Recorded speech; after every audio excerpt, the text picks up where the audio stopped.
ஆணோ பெண்ணோ அவங்கள பார்த்து நீங்க ஏன் இன்னும் திருமணம் ஆகலையா அமைதியான்னு கேட்டோம்னா நிறைய பேர் என்ன பதில் சொல்லுவாங்கன்னா, என்னுடைய சோல்மேட்டை நான் தேடிட்டு இருக்கேன், எனக்கு இன்னும் கிடைக்கல அப்படிம்பாங்க. என்னுடைய மனைவி அல்லது என்னுடைய கணவர் என்னோட சோல்மேட் கிடையாது, அதனாலதான் எங்க திருமணம் சரியானபடி போகல அப்படிம்பாங்க. கடந்த ஒரு பிறப்பை நினைவுபடுத்தி கொள்ளக்கூடிய ஒரு தியானம் இருக்கு. இது நான் பர்சனலா என்னோட ஸ்டடி என்னோட ரிசர்ச்காக பல வருடங்களுக்கு முன்னாடி பண்ணியிருக்கேன். அப்போ ஒரு பெண்ணுக்கு இதை பண்ணும்போது அந்த பிறப்புல என்னுடைய கணவராக இருந்தவர் தான் இப்போ இந்த பிறப்புல என்னோட மகனாக பிறந்திருக்கார். அதனாலதான் எனக்கு மகன்னா அப்படியே ரொம்ப ஒரு பெரிய ஒரு பாசம் மட்டும் இல்ல, ஒரு பைத்தியம். நான் ஸ்கூல்ல உங்க கிளாஸ்ல இருந்த ஒரு பையனையோ பொண்ணையோ நீங்க சந்திக்கும் போது உடனே என்னோட கிளாஸ்மேட் அப்படிங்கும்போது மனம் அப்படியே ஒரு பூ மாதிரி விரியும். சில சமயம் சில பேரை நம்ம முதல் முறையா சந்திக்கும் போதே நமக்கு ஒரு அப்படியே ஒரு பெரிய ஒரு ஈர்ப்பு இருக்கும். கணவன் சோல்மேட்டா இருக்கணும் அல்லது மனைவி சோல்மேட்டா இருக்கணுங்கிறது அவசியம் இல்லை. ஆனால் தன்னுடைய வாழ்க்கை துணை அவங்களையே ஒரு ஆத்ம துணையாக மாறுவதற்கு என்ன செய்யணுமோ அதை அவங்க தியானத்துல செய்ய முடியும்.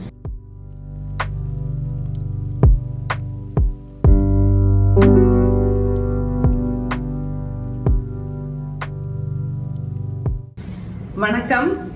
சோல்மேட், ஆத்ம துணை அப்படிங்கறத பத்தி இன்னைக்கு பேச போறோம். சோல்மேட்னா என்ன அப்படின்னு புரிஞ்சுக்க போறோம்.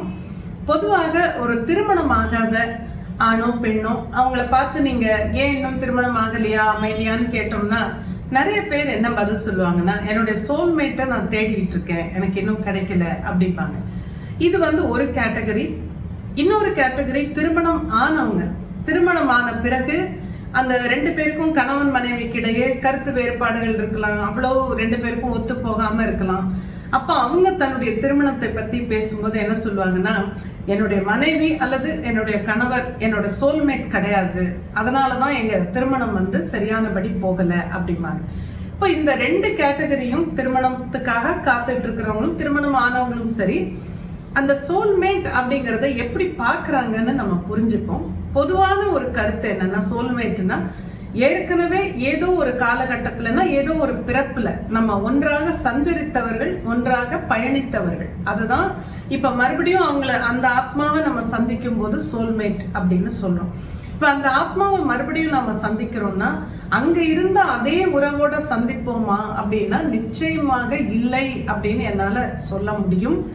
ஏன்னா இதை நிறைய நான் ப்ராக்டிக்கலா பார்த்துருக்கேன். இப்போ நம்ம அந்த பாஸ்ட் லைஃப் ரிக்ரெஷன் சொல்லுவாங்க, அதாவது கடந்த ஒரு பிறப்பை நினைவுபடுத்தி கொள்ளக்கூடிய ஒரு தியானம் இருக்கு. இது நான் பர்சனலா என்னோட ஸ்டடி என்னோட ரிசர்ச்காக பல வருடங்களுக்கு முன்னாடி பண்ணியிருக்கேன். அப்போ ஒரு பெண்ணுக்கு இதை பண்ணும்போது அவங்களுக்கு ஒரு பாஸ்ட் லைஃப் ரொம்ப நல்லா ஞாபகம் வந்தது. நிறைய அதை பத்தின டீட்டெயில்ஸ் சொன்னாங்க.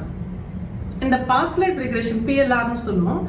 அதை பண்ணும்போது எப்பவுமே நம்ம கடைசியில அதை முடிச்சு வைக்கும் போது என்ன கேட்போம்னா, அந்த பிறப்பு உங்களுக்கு ஞாபகம் வந்திருக்கு இல்லையா, அந்த பிறப்புல இருந்து யாராவது இந்த பிறப்புல உங்களால அடையாளம் கண்டு கொள்ள முடிகிறதா அப்படின்னு கேட்போம். அது பொதுவாக எப்படின்னா அந்த கண்களை வச்சு சொல்லுவாங்க. ஏன்னா அந்த உடல் ரீதியா உடல் அப்பியரன்ஸ் அதெல்லாம் ஒரே மாதிரி இந்த பிறப்புல கண்டிப்பா இருக்காது. ஏன்னா இங்க அவங்க அதுல ஆணா இருக்கலாம், இதுல பெண்ணா இருக்கலாம், மாற்றங்கள் இருக்கும். ஆனா அந்த கண்கள்ல இருக்கிற அந்த ஒரு தோற்றம் அதை வச்சு சொல்லிடுவாங்க.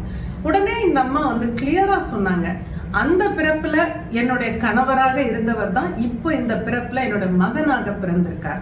அதனாலதான் எனக்கு மகன்னா அப்படியே ரொம்ப ஒரு பெரிய ஒரு பாசம் மட்டும் இல்ல, ஒரு பைத்தியம். நான் எல்லா தாய்மார்களுக்கும் மகன் மேல ஒரு பெரிய பிரியம் அன்பு நிச்சயமா இருக்கும். ஆனா இவங்களே சொல்றாங்க, அதையெல்லாம் தாண்டி எனக்கு ஐம் கிரேசி அபவுட் ஹிம். அது ஏங்கிறதே இப்போ நீங்க PLR பண்ணப்புறம் தான் இந்த அடையாளம் கண்டுகொண்ட பிறகு எனக்கு புரியுது அப்படின்னு சொன்னாங்க. அப்ப அந்த பிறப்புல கணவராக இவங்களோட பயணித்தவர் இந்த பிறப்புல இவங்களோட மகனாக பயணிக்கிறார். அதனால ஆத்ம துணைங்கிறது அந்த கணவன் மனைவியாக மட்டும்தான் இருக்கணும்னே அவசியம் இல்லை. அததான் ஃபர்ஸ்ட் நம்ம புரிஞ்சுக்கணும்.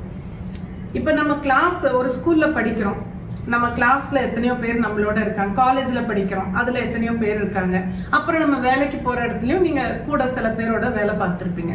இப்ப இதெல்லாம் முடிச்சுட்டு ஒரு 10 வருஷம் கழிச்சு 20 வருஷம் கழிச்சு ஸ்கூல்ல உங்க கிளாஸ்ல இருந்த ஒரு பையனையோ பொண்ணையோ நீங்க சந்திக்கும் போது உடனே என்னோட கிளாஸ்மேட் அப்படிங்கும்போது மனம் அப்படியே ஒரு பூ மாதிரி விரியும். எனக்கு ஒரு நிறைய இடைவெளிக்கு அப்புறம் நீங்க பாக்குறீங்க.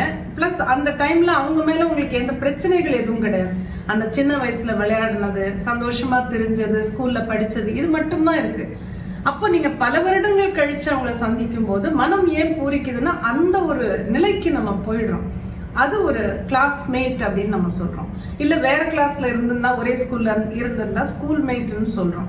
காலேஜ்ல ஒன்னா படிச்சிருந்தா காலேஜ் மேட்னு சொல்றோம். கூட வேலை பார்த்திருந்தா கலீக்னு சொல்றோம். இப்ப அந்த கலீக் கூட நீங்க ஏதோ ஒரு கொஞ்ச நாள் கூட வேலை பார்த்துட்டு அப்புறம் ஒரு 10 வருஷம் 15 வருஷம் பார்க்கவே இல்லை.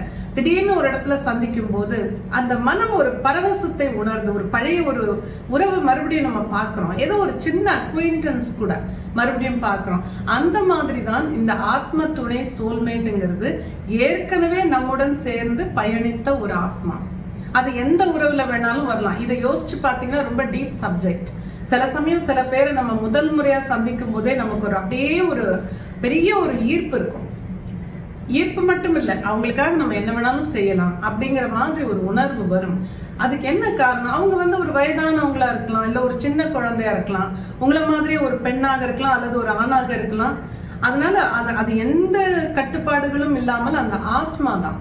ஸோ அப்படி நம்ம பார்க்கும்போது ஒவ்வொருத்தருக்கும் கணவன் சோல்மேட்டா இருக்கணும் அல்லது மனைவி சோல்மேட்டா இருக்கணுங்கிறது அவசியம் இல்லை. ஆனால் அப்படி அமைந்து விட்டால் ஏன் எல்லாரும் சோல்மேட் தான் வேணும் திருமணம் செஞ்சுக்கும் போதுன்னு ஏன் தேடுறாங்கன்னா, அந்த சோல்மேட்டுங்கிறது அமைஞ்சு ஏற்கனவே பரிச்சயமான ஒரு ஆத்மாவா இருந்ததுன்னா அதை சொல்ல தெரியாம இருக்கலாம். பட் அவங்க என்ன பண்ணாலும் அந்த உறவு நல்லா இருக்கும். ரெண்டு பேருக்குள்ளேயும் ஒத்து போகும். ரெண்டு பேர்கிட்டயும் குறைகள் இருக்கலாம், நிறைகள் இருக்கலாம். இவங்களும் ஒரு தப்பு செய்யலாம், அவங்களும் ஒரு தப்பு செய்யலாம். ஆனா அந்த மனம் ரொம்ப ஈஸியா ஏற்றுக்கொள்ளும். காரணம் என்னன்னா, ஏற்கனவே ஒன்றாக பயணித்த அனுபவம். ஸோ அதனாலதான் கணவனோ மனைவியோ சோல்மேட்டா அமைஞ்சா நல்லா இருக்கும்னு எல்லாருமே ஆசைப்படுறது. ஆனா எல்லாருக்கும் அப்படி அமையறது இல்லைங்கிறதும் இருந்தாலும் நிறைய பேருக்கு அமையவும் செய்யுது. இப்ப நமது சோல்மேட் அப்படிங்கிற வகுப்புல ஆத்ம துணைங்கிற ஒரு வகுப்பு, நம்ம வகுப்பு இப்ப வருது. அந்த வகுப்புல நம்ம என்ன பண்றோம்னா, அந்த தியான நிலையில நம்ம சக்தியை ஒரு உயர்வான நிலைக்கு கொண்டு போய், திருமணம் ஆகாதவங்களா இருந்தா அவங்களுடைய சோல்மேட் நிச்சயமா எத்தனையோ சோல்மேட்ஸ் நமக்கு இருப்பாங்க. அதுல அந்த ஒரு குறிப்பிட்ட பொருத்தமான ஒரு சோல்மேட் இவங்களுக்கு கிடைக்கணுங்கிறதுக்காக அவங்க தியானம் செய்யலாம். அதுவே திருமணம் ஆகி அந்த திருமண உறவுல கணவனோ மனைவியோ தனக்கு சோல்மேட் மாதிரி இல்லையே அப்படிங்கிற ஒரு குறையோட இருக்கிறவங்க அந்த ஒரு மிகப்பெரிய ஒரு சக்தியோட இருக்கிற நிலையில அந்த தியானத்துல தன்னுடைய வாழ்க்கை துணை அவங்களையே ஒரு ஆத்ம துணையாக மாறுவதற்கு என்ன செய்யணுமோ அதை அவங்க தியானத்துல செய்ய முடியும். ஒரு அற்புதமான வகுப்பு இது. நிறைய பேருக்கு இதனால நிறைய அனுபவங்கள் கிடைச்சிருக்கு அந்த வகுப்புக்கு அப்புறமா. ஸோ இந்த சோல்மேட்டுங்கிற சப்ஜெக்டே அதில் நம்ம நிறைய பேசுவோம். அது ஒரு மிகப்பெரிய ஒரு இன்ட்ரெஸ்டிங்கான சப்ஜெக்ட் அது. அதனால கண்டிப்பாக நம்ம சோல்மேட் வகுப்பில் கலந்து கொள்ளுங்க. உங்களுக்கு இன்னும் திருமணம் ஆகலைன்னா ஒரு நல்ல சோல்மேட் கிடைச்சி உங்களுக்கு திருமணம் ஆகிறதுக்காக தியானம் செய்யலாம். இல்லை உங்களுக்கு திருமணம் ஆனவங்கன்னா நீங்கள் உங்களுடைய திருமண வாழ்க்கை இன்னும் சிறப்பாக இருக்கும். உங்களுடைய வாழ்க்கை துணையே உங்களுக்கு ஆத்ம துணையாக அமைவதற்கு அல்லது மாறுவதற்கு நம்ம தியானம் செய்ய முடியும். இதெல்லாமே நம்ம கையில தான் இருக்கு. நம்ம மனதை அங்க கொண்டு போனோம்னா நிச்சயமா நடக்கும். கண்டிப்பா நம்ம வகுப்புல கலந்துக்குங்க. ரொம்ப இன்ட்ரெஸ்டிங்கா இருக்கும்.